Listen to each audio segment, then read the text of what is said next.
Quero falar sobre o dom de línguas, tendo uma contribuição enorme de um pastor americano que escreveu no site da igreja o posicionamento que eu vou deixar neste vídeo para auxiliar você que tem dúvida em relação a esse fenômeno, quando não você que deseja ampliar o entendimento com relação ao dom de línguas.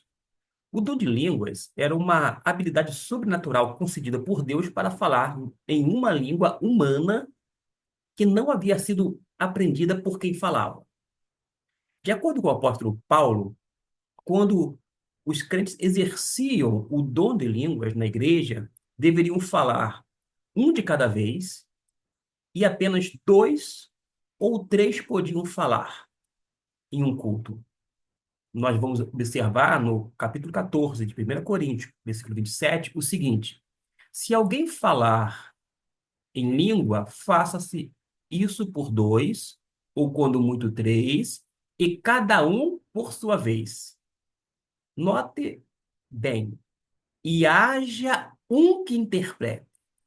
Não é haver mais de um intérprete, e sim uma pessoa com a capacidade dotado do dom de interpretação. Vale lembrar que este versículo 27 não é observado na maioria das igrejas onde o fenômeno de línguas se verifica nos dias atuais.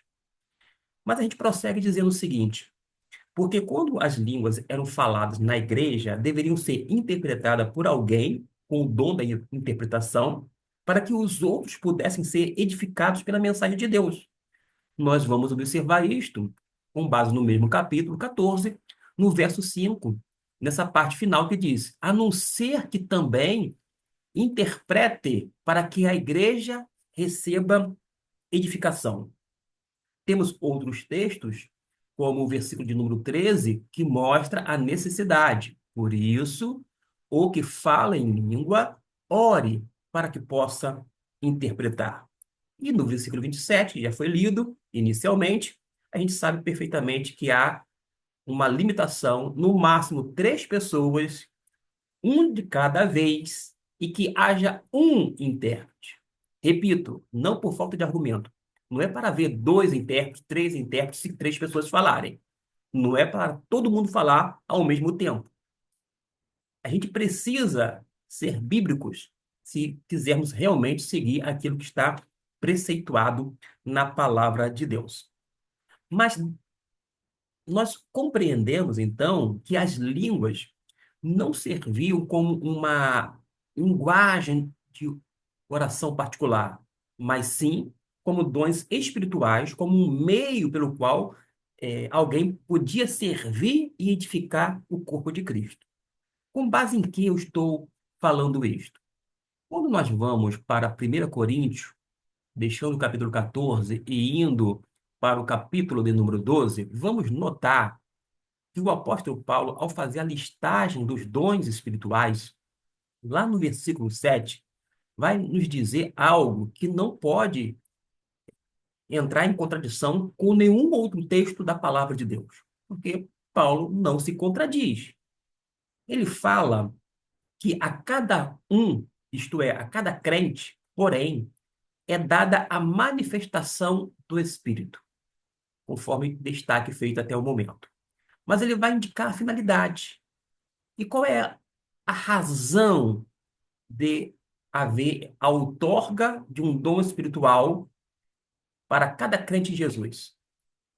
Ele prossegue: para o proveito comum. Visa justamente um fim proveitoso. É para que haja um proveito de toda a igreja. Em outras palavras, que a igreja seja de fato edificada através de cada dom espiritual em particular. Mas a gente vai observar uma outra coisa importantíssima, não nesta carta, mas através de um outro apóstolo. Porque em 1 Pedro, capítulo 4, lá no versículo 10, ele vai dizer que servindo uns aos outros conforme o dom que cada um recebeu. Esta mesma compreensão tem o apóstolo Pedro. O dom é dado para o ministério, mesmo em meio a essa diversidade de dons, mas é dado para a edificação da igreja, para um proveito comum. E aqui corrobora com o que o Paulo diz em 1 Coríntios, capítulo 12, versículo 7, servindo uns aos outros, conforme o dom que cada um recebeu. Diz-nos que cada crente tem pelo menos um dom, recebe do Senhor, e ainda mostra o serviço, a utilização para um fim proveitoso, para o que for útil, mas dentro da comunidade cristã. Quando a gente já tem em mente isto, a parte da palavra de Deus, se torna mais fácil compreender a questão relacionada ao verdadeiro dom ou ainda ao uso correto dos dons espirituais. Mas a gente precisa tratar de um outro assunto a respeito do dom de línguas.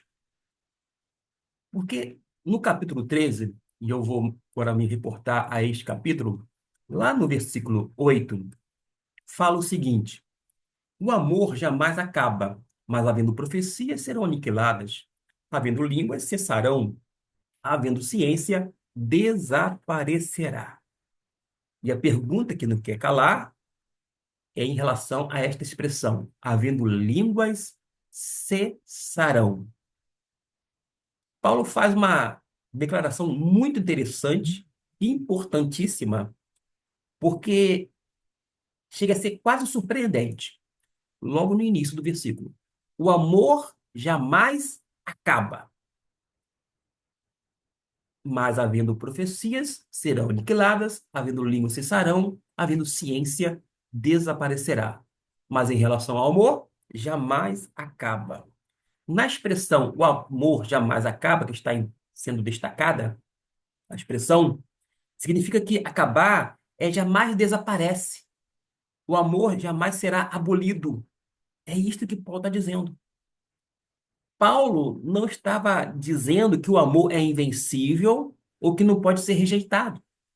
Ele estava dizendo que o amor é eterno, que será aplicável para sempre e jamais se tornará obsoleto. Guarde isso na sua mente e no seu coração. A gente pode prosseguir, porque em relação às línguas, vamos agora aqui, havendo línguas cessarão, o verbo grego utilizado para cessar dá a ideia de cessar permanentemente. E você pode indagar, quando será isto? Será que já cessou? Será que vai cessar no futuro? Quando que as línguas deixará de existir?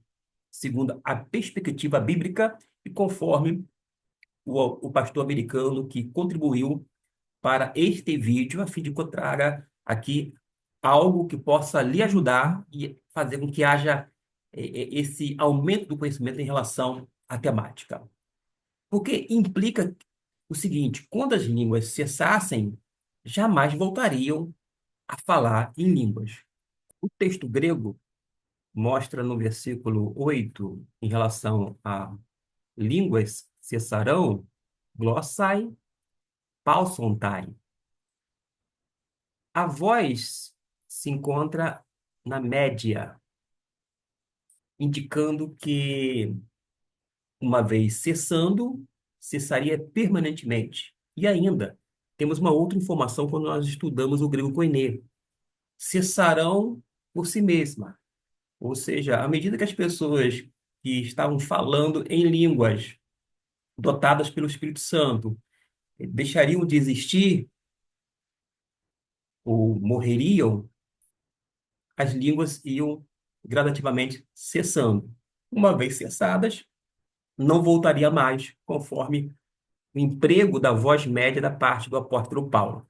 Isso é importante porque levanta uma questão a respeito dessa passagem. Existem pessoas dentro de um movimento moderno de línguas que diz que o dom não cessou e que esse Essa cessação acontecerá no futuro. Já vai haver pessoas que dizem que os dons cessaram, e os crentes que falam em línguas insistem que nenhum dos dons cessou ainda, portanto, a cessação do dom de línguas vai ser no porvir. A maioria daqueles que são crentes, mas que não falam em línguas, insistem que o dom de línguas já cessou, desaparecendo com a época apostólica. Mas quem está certo? Não tem como as pessoas com pensamentos diversos estarem certas todas elas. Alguém tem que estar certo ou alguém está errado. Mas é por isso que a gente tem a Bíblia como única regra de fé e prática. E a gente pretende aqui ajudar.